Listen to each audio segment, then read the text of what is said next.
on this show.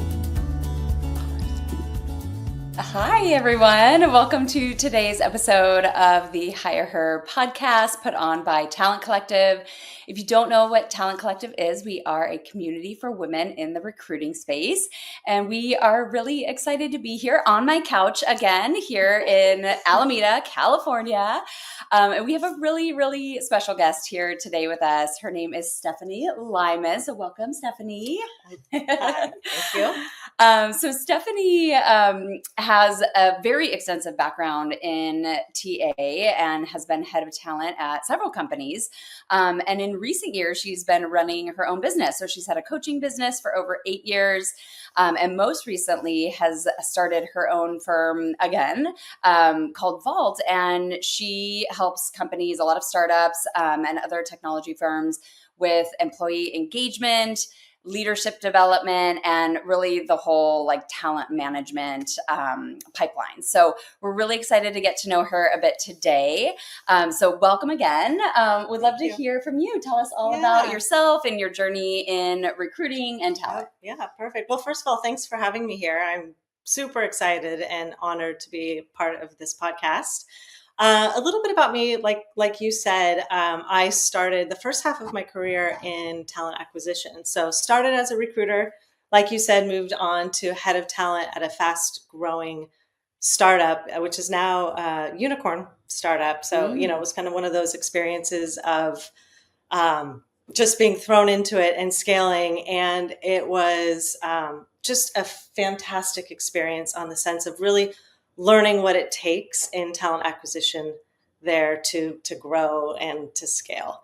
And from there, it really opened up my eyes. I think it's like it at a lot of different startups where you wear multiple hats, right? Mm-hmm. You're doing all the things. And there is where it opened my eyes into mentoring and coaching, and really brought out and piqued my interest in learning and development. And so from there, that's where I left to get my coaching certification and was able to pivot my career into learning and development, like you said, and was able to build out the learning and development function at a startup, as well as get that experience at a Fortune 500 company as well. Wow. Yeah. Impressive. So, yeah. Very nice. And then what are you doing nowadays? Yeah. So now I am taking that like you said, I started my company with Vault Leaders and am I am nervous. So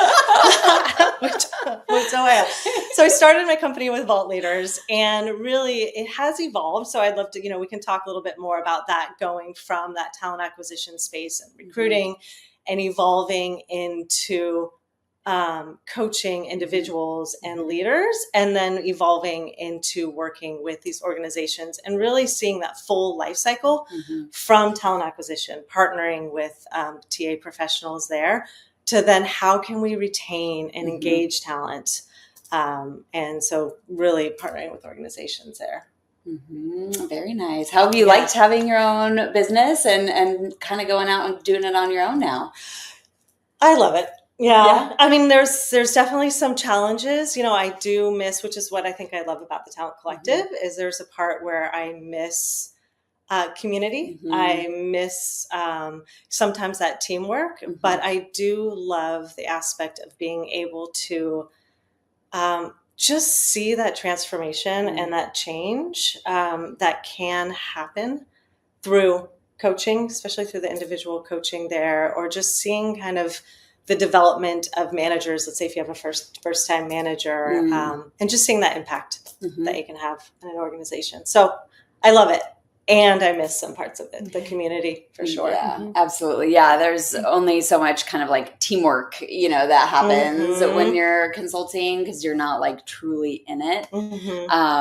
But of course, you're still collaborating and helping and contributing. Well, would love to go into asking you to be a bit vulnerable with us. So, we really like to kind of hit on just a little like more human elements in this podcast, and realize that we all experience challenges in our lives. lives, both personally and professionally. So hoping you'd be willing to share a challenge that you've had either personally or professionally. So tell us about that and, how you overcame it, any lessons learned. Definitely. Yeah. First part of this podcast. No, I'm joking. Yeah. You're doing great. Yeah, Don't worry. Definitely I would say back to, that company where I was head of talent, and it was probably one of the most rewarding and pivotal moments of my career and experiences. And it was also one of the most challenging. Like I said, I was wearing multiple hats and I felt like I was doing all the things. I took on a lot and almost too much, meaning I was a first-time manager. I was first time in a leadership position. Wow. I felt like I had to, know all the answers and do everything correctly. And I remember I was like indecisive and not making quite the right decisions. I had a hard time delegating and letting go so I could focus on more of the strategic work. Honestly, I feel like I was a classic textbook example of exactly what you're not supposed to do when you're in that either like high pressure environment or that first time manager role. And so, while I was very successful in the role and I was very successful in the company, it was at the detriment to my health. I just remember just my, and maybe even my sanity, but it really, it's like that scaling in that high pressure environment and not putting myself first. So I ended up leaving to take care of myself. I was burnt out, burnout is real, and the effects that it can have on, I noticed it a lot on my body and that it can have. And so really then, and you're saying like, what did you learn from that? It's like, once I was able to take a step back and learn, I went and got my coaching certification after that.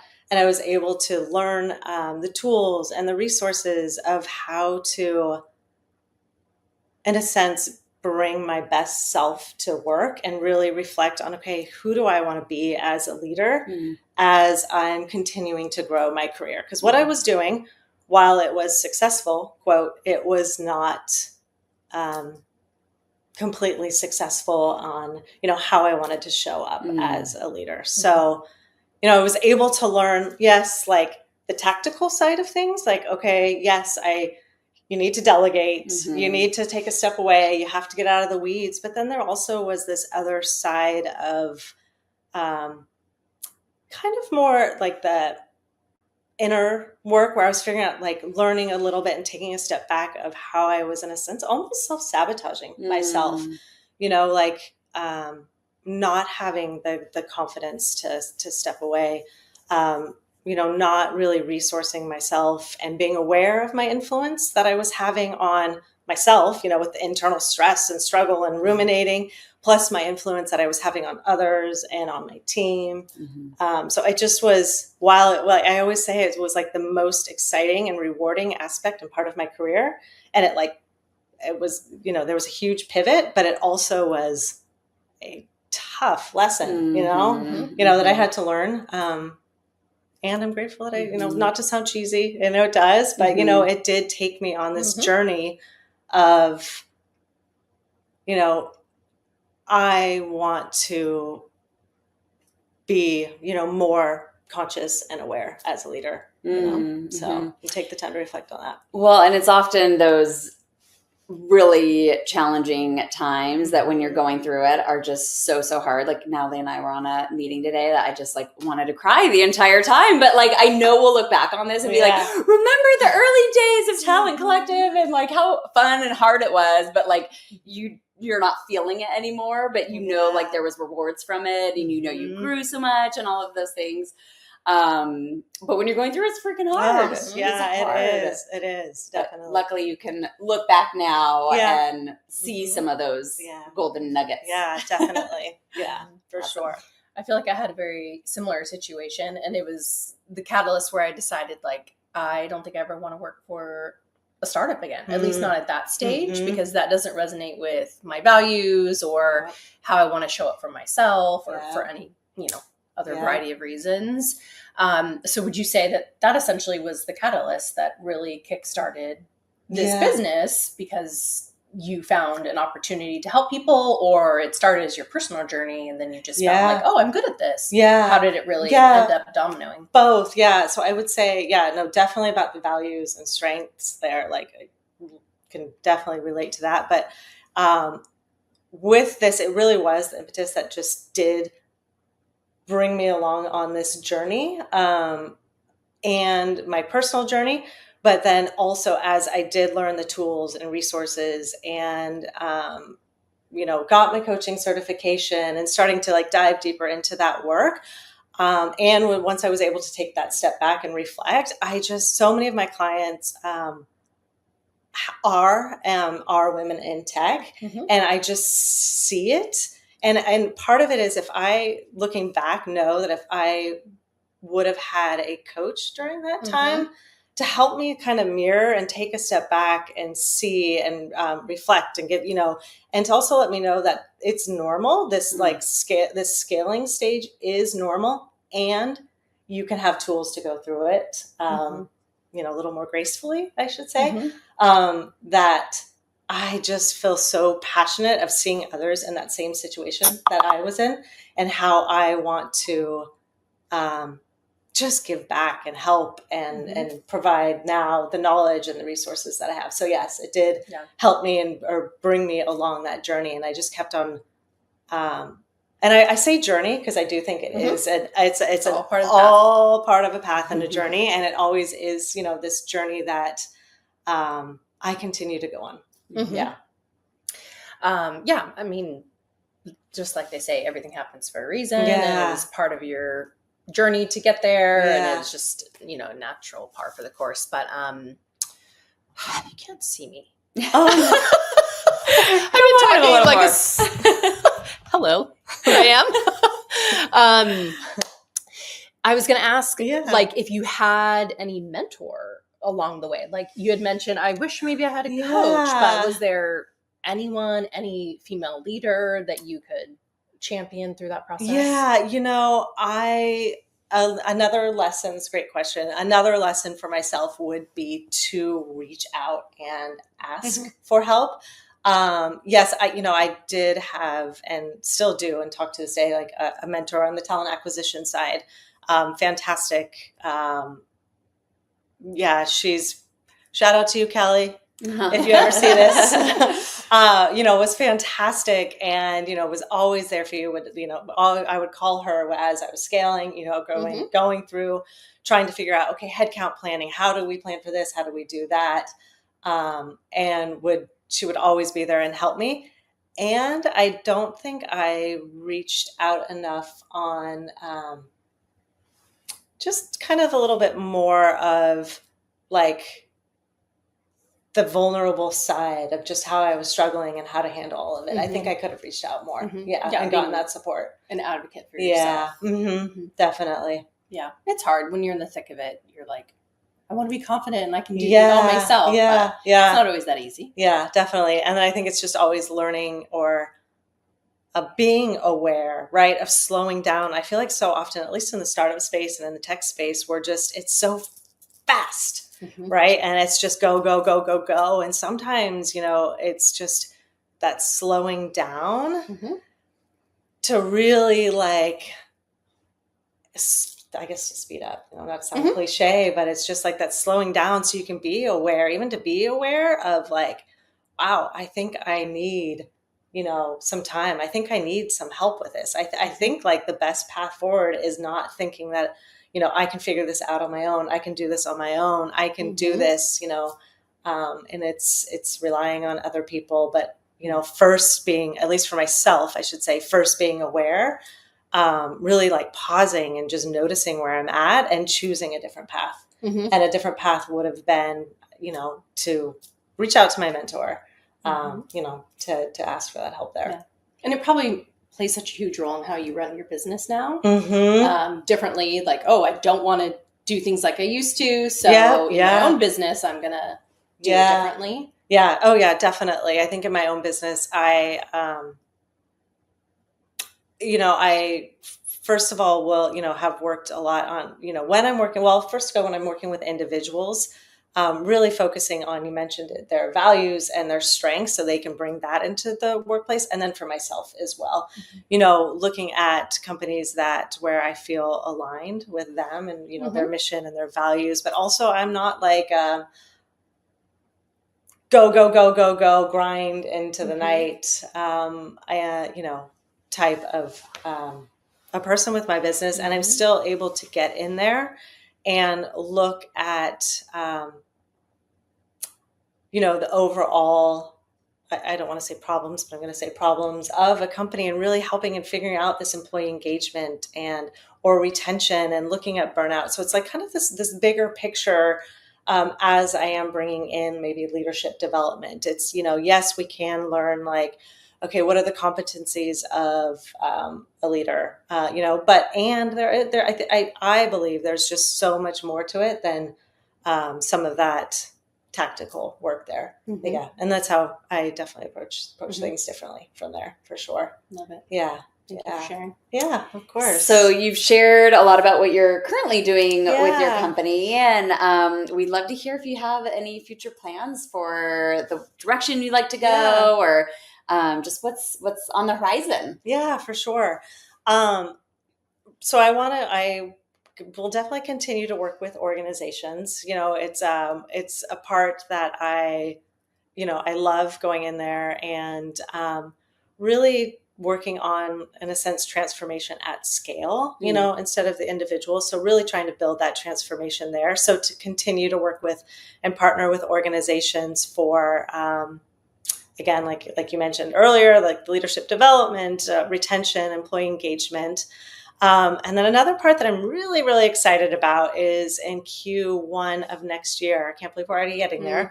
But of Q1 of next year, I want to introduce a conscious leadership accelerator. It's been just so, as you guys as you've heard, just so pivotal in myself and bringing that work with my clients that I want to have more of an impact with that work. And I mentioned earlier, like it is a path and it is a journey. So I'm hoping for more community based there, because I am finding with this work that there's a difference between really like reading about something and then doing it and practicing and living it. And I have also found, this might be a bold statement, but that as you're living and practicing, this work is best done in community. And so I really want to bring that work into community. So I'm looking to introduce that beginning of next year. So Q1, very excited. And then a vision or a dream. So I don't have or know when I want to do it, but it's another part that I'm really excited about is I want to launch a leadership retreat for women, really bringing in neuroscience, the mindfulness, breath work, and some of the leadership principles just build that community there. Well, tell Natalie and I when that is, because we would love to be there. And curious about the Conscious Leadership Accelerator. So your idea, correct me if I'm wrong, but is it so to bring together almost like a cohort of women or just leaders in general, and have them go through it together? Is that? So there would be like modules of teaching, right? Just to understand some of the work of neuroscience and how do you resource yourself when you are in that like stressful situation? Let's say you're with a hiring manager, things are just crazy and it's really, really stressful. So giving you the tools there, and then going, like you said, cohort based, and really doing that work in community and live calls. Yeah. Exciting. Thanks for sharing. Yeah, of course. So it sounds like you're looking to make a big impact on women in leadership. Do you have many clients, or what would be the balance of clients that are men versus women? The majority of the clients that I work with are women. Okay. I would say almost most who come to me are women. The reason I hesitated a little bit there is when I'm in an organization or working in an organization, I work with any and all leaders, but a lot of times outside of it, it generally is women. Okay. Yeah. And what are like some general themes that you're hearing from specifically the women in terms of like leadership challenges they're experiencing or how things are different for them versus men? Yeah. And kind of, starting to think about some of the challenges that I'm seeing are, and I can just see myself in some of it of that, again, that taking that to that scaling aspect, and really like letting go, and perfectionism comes up a lot there as well. But what I've seen, like the difference, I would say, from the men and women, and while this is not, I just want to preface by saying it's not universal. I do think that society and expectations do shape a little bit of how women like approach leadership. Different than men, but I wouldn't say it's universal. But a lot of times, which I think can be an advantage, is I, see more, women who are they're more collaborative in their leadership style there, which then I'm seeing, there can be some hangups there, but really the advantage of it is just more of an inclusive team, like really fostering the sense of belonging as well, which I think is just so imperative, as you are growing as a leader there. And then also, there has been some research that a lot of times women, I don't know if the right word is score better, but or just they have higher emotional intelligence as well. And sorry, man, but that and really that can just show up as like empathy, and just bringing that empathy and into the workplace and into your leadership style, can have just so many advantages there as well. But one thing as I'm saying this out loud, one thing that I always like to work with my clients on, though, is like, yes, there are these like themes, right, for women leaders. And so often, what I'll work with these women on is just finding your unique strengths, your unique values, so that you can then approach leadership, as an authentic leader, as yourself. So you're true to yourself and to your core. And there might be some parts that, generally are universally a little bit more masculine or this or that, but it's just really working with these leaders to find their own authentic leadership style. Yeah. And that's just something I'm really passionate about there.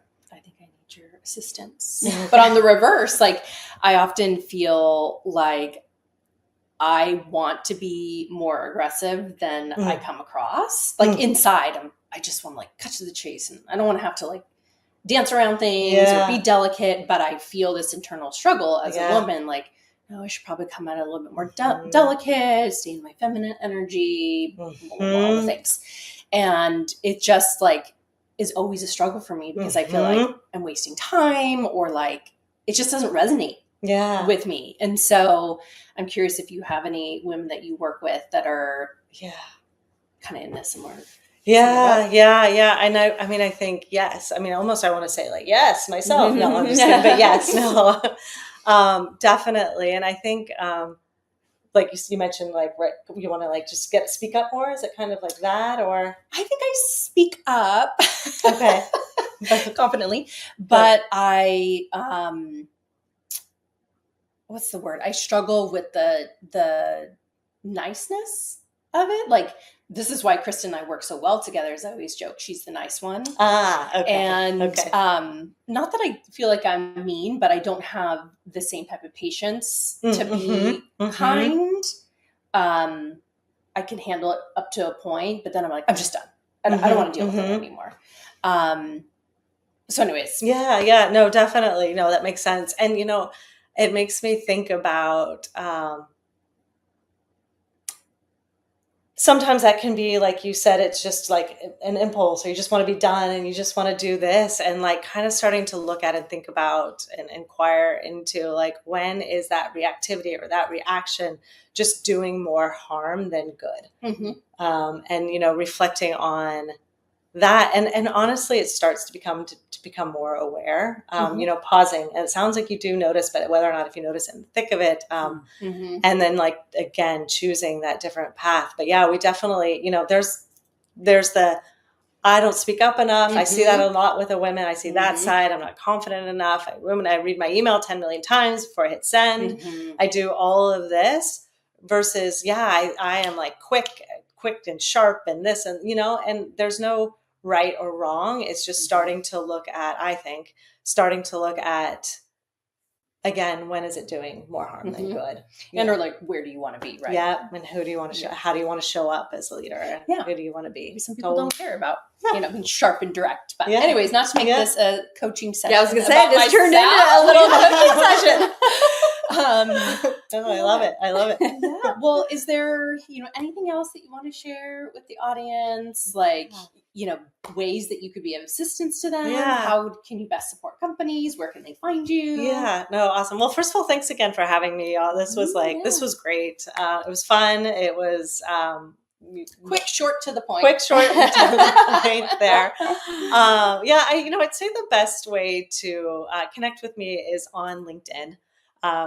Connect with me on there. Feel free to message me, reach out to me. That's probably the best way. And I'll stay in touch with Talent Collective too. If you're interested in hearing more about this Conscious Leadership Accelerator, when I do introduce that, maybe I'll even work with y'all to put out a wait list or something, because it's not announced yet, or the dates, and but we can put something together there. Yeah, that'd be great. Yeah. Well, in the meantime, we'll be sure to feature you in our partner marketplace, and so people can find you and book time with you. Perfect. Yeah. Yeah. Well, thank you everybody for tuning in. Until next time, we're going to have a little bit of a holiday break, as you can see the Christmas lights here. But in the meantime, stay tuned, follow all of our channels, iTunes, Spotify, Apple Music, all the things, and like and subscribe, and we'll see you next time.